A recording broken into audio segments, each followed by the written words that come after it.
Alors les gros, on veut maigrir facilement juste avant l'été? Tu veux perdre du poids et on t'a sûrement déjà dit qu'il n'y avait aucune pilule magique pour t'aider à perdre du poids, qu'il fallait seulement du travail, des efforts et du temps. Et bien ça, c'est fini. Aujourd'hui, on a bel et bien des pilules magiques. Tu as déjà sûrement entendu parler de l'Ozempic. Et bien aujourd'hui, on va voir un peu plus en détail ce que sont ces médicaments, de quelle manière ils ont été détournés de leur usage d'origine pour la perte de poids, s'ils sont dangereux, s'ils sont légaux, et surtout, est-ce que c'est une réelle promesse d'avenir pour lutter contre l'obésité? Alors reste bien jusqu'à la fin, puisqu'on va traiter ce sujet en détail, et ça à travers 3 de ces fameuses molécules. Alors avant tout, il est bon de savoir que ces molécules avaient pour but premier le traitement du diabète de type 2. Pour rappel, le diabète de type 2, c'est lorsqu'on développe une résistance à l'insuline de par nos habitudes et notre hygiène de vie. Concrètement, le pancréas va continuer à sécréter de l'insuline, mais nos cellules, elles, sont de plus en plus résistantes à cette dernière. Ce qui veut dire qu'on a du mal à acheminer le glucose vers ces cellules et qu'on se retrouve avec une glycémie de plus en plus élevée. Et cela va représenter donc un risque pour l'ensemble de nos organes. Donc l'insuline, tu en as sûrement déjà entendu parler, comme je disais, c'est une hormone de stockage. Elle va permettre d'acheminer le glucose vers tes cellules et lorsque cette dernière fonctionne de moins en moins bien, le glucose en question va être stocké sous forme de gras ou provoquer des dégâts à certains de tes organes. Par contre, les hormones que tu dois un peu moins bien connaître, c'est ce qu'on appelle les incrétines. Ce sont des hormones qui sont libérées par l'intestin et qui sont libérées lorsque ta glycémie est élevée. Elles vont ralentir la digestion et provoquer un effet de satiété. Leur nom, le GLP-1 et le GIP. Tu commences à le revenir. Ces hormones, comme je te le disais, elles ralentissent la digestion et donc elles calment ton appétit puisque tu restes en digestion. Mais il y a un problème. Ces hormones, elles vont être dégradées en seulement quelques minutes après leur libération. Donc elles n'agissent que très peu de temps. La solution, tu l'as compris, créer des analogues synthétiques à ces dites hormones qui vont pouvoir rester plusieurs jours dans le corps et donc nous permettre de réguler notre appétit. C'est dans cette volonté qu'on a créé les molécules dont on va parler aujourd'hui. La première est la plus connue, le sémaglutide, ou de son nom commercial que tu connais sûrement, le fameux Ozempic. Donc le mécanisme d'action de l'Ozempic, il est assez simple. Premièrement, ça va stimuler la sécrétion d'insuline lorsque ta glycémie est élevée. Deuxièmement, elle va inhiber la sécrétion de glucagon, ce qui va diminuer la production de glucose par le foie. Ensuite, comme je te disais précédemment, elle va ralentir la digestion dans ton système digestif et donc tu vas avoir un effet de satiété qui va durer plus longtemps. Et en plus de ça, elle va agir sur ton hypothalamus, ce qui va réduire ton appétit global. Alors pourquoi est-ce qu'on perd du poids avec l'Ozempic, le sémaglutide? Eh bien c'est simple, ton appétit est diminué, ton effet de satiété dure plus longtemps, donc tu manges moins, tu as moins de pics d'insuline de par les effets que j'ai cités précédemment, donc moins de pics d'insuline, moins de fringales. Tu connais le fameux coup de barre de 10 h du matin quand tu as pris ton petit déj avec 4 bichocos juste avant. Eh ben, ça vient de là. Gros pic d'insuline, grosse descente, fringale qui vient, coup de barre avec. Eh ben, tout ça, c'est limité par l'Ozempic. En plus, encore une fois, de ralentir ta bile gastrique et donc de rallonger l'effet de satiété. Concrètement, tu manges moins, tu crées un déficit calorique non volontaire et tu perds du poids.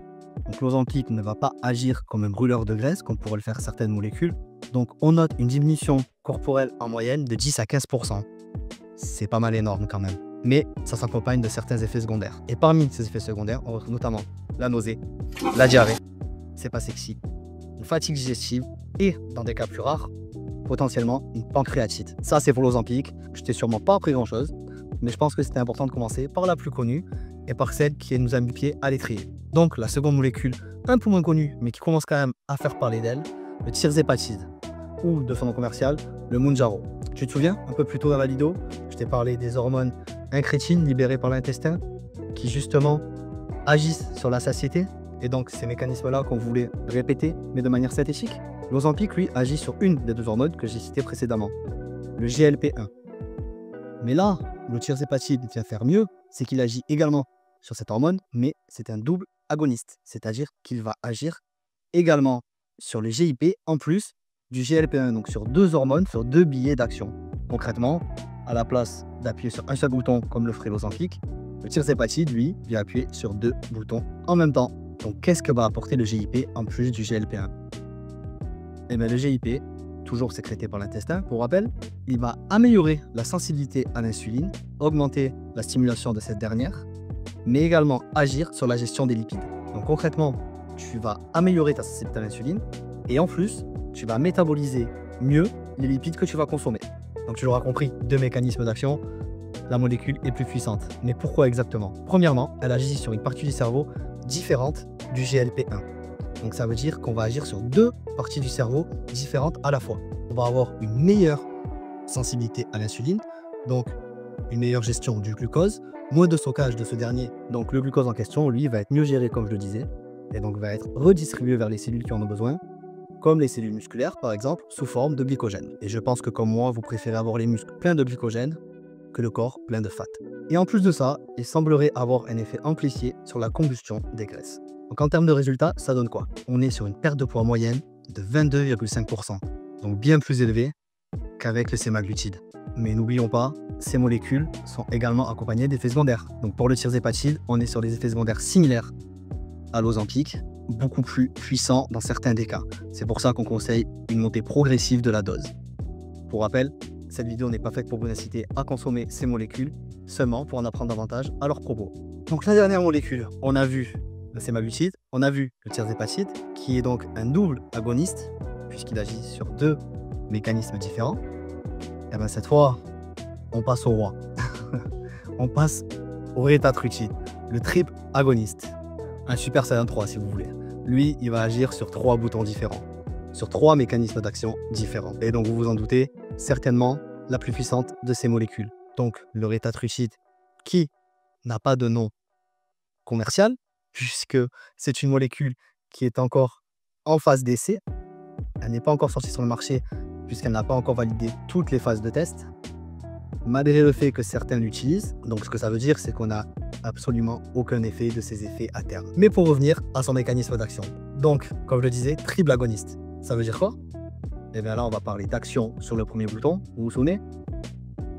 GLP-1, GIP, et le dernier, une super hormone, le glucagon. Et le glucagon, ça fait quoi? Vous vous rappelez de vos cours de SVT? Je vais vous faire un petit rappel. Le glucagon, c'est l'hormone inverse à l'insuline. Donc si l'insuline diminue votre glycémie, le glucagon, elle, va venir élever votre glycémie. C'est une hormone hyperglycémiante. Mais pas seulement. Elle active la lipolyse, augmente la dépense énergétique et stimule le métabolisme. Ça y est, vous commencez à comprendre pourquoi on est sur une molécule supérieure aux deux autres. Là où les deux autres venaient principalement jouer sur votre appétit, celle-là, elle vient carrément booster votre métabolisme. Ce qui veut dire que, potentiellement, en étant assis comme je suis là, je brûlerai plus de calories avec que sans. Ça paraît un peu magique, mais c'est ce qui peut se passer quand on appuie sur les bons boutons. Donc on résume, premier effet, GLP-1, satiété élevée, digestion ralentie. Deuxième action, le GIP améliore la sensibilité à l'insuline, moins de pics hormonal, donc moins de fringales, et meilleure gestion des lipides. Pour terminer, la cerise sur le gâteau, comme on disait, action sur le glucagon, qui va stimuler votre métabolisme et augmenter votre dépense énergétique journalière. Concrètement, combustion accrue des graisses, vous brûlerez plus de gras en plus d'avoir moins faim. Et encore une fois, les résultats parlent d'eux-mêmes. On est sur 24% de réduction du poids corporel sur 11 mois. Les effets secondaires de cette molécule sont ceux cités précédemment avec les deux autres, plus ceux qu'on ne connaît pas encore, puisqu'elle est en phase de test. Donc on n'a absolument pas tout le recul nécessaire pour l'utilisation de cette molécule. D'autant plus qu'une molécule comme celle-ci, et comme les autres, mais celle-là dans une plus grande mesure, qui réduit votre appétit drastiquement, peut causer des carences et une grande fonte musculaire si mal gérée. Puisque oui, vous pouvez brûler plus de gras, mais si vous mangez moins, vous aurez aussi du mal à conserver votre masse musculaire. Des retours qu'on a eus, ces molécules peuvent réellement couper l'appétit à tel point que vous pouvez ne pas manger de la journée. Et c'est comme ça qu'on arrive aux dérives, aux risques et aux vraies limites. Donc oui, ces médicaments sont puissants, mais ne l'oublions pas, ils ont été détournés de leur usage de base. Aujourd'hui, ces médicaments sont réservés aux diabétiques et aux personnes souffrant d'obésité sévère. Pas à la ménagère qui veut garder sa taille de guêpe tout au long de l'année, ou au go muscu lambda qui veut voir ses abdos toute l'année, ou qui commence la molécule quelques temps avant l'été pour être sec sur la plage.